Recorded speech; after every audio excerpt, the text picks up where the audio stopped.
Chris Christie is desperately trying to hold on to the last vestige of his self-respect amidst rumors that he's become Donald Trump's personal manservant.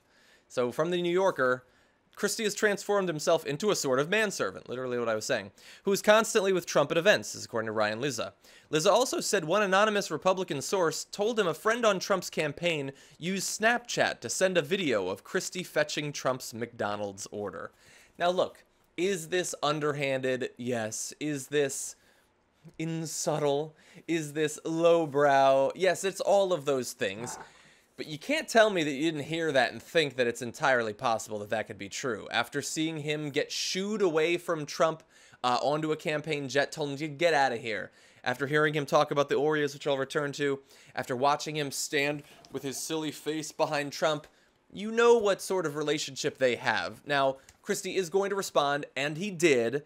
This is why we waited. We wanted to get words from the man himself, but he said, "We categorically deny this ridiculous, completely invented scenario, which the writer attributed to an unnamed source's anonymous friend.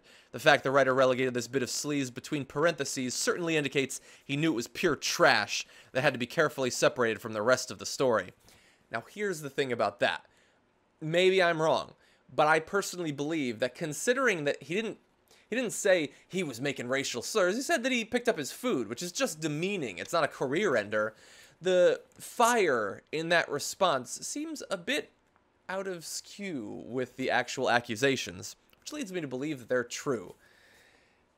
Now, why am I even covering this when there's certainly more important news to cover? Because Chris Christie deserves all of our ridicule. Okay, Chris Christie was supposed to be the sort of moderate, reasonable Republican who, while being a complete bully and apparently fully corrupt, was going to be more moderate on the issues and was going to stand for a little bit more of an old-school East Coast sort of Republican. And he could have, if he'd done that in a sane Republican primary, he could have actually become the Republican nominee. And if he had done that, then we wouldn't have to make the horrific choice that we might have to end up making in November. But he didn't do that.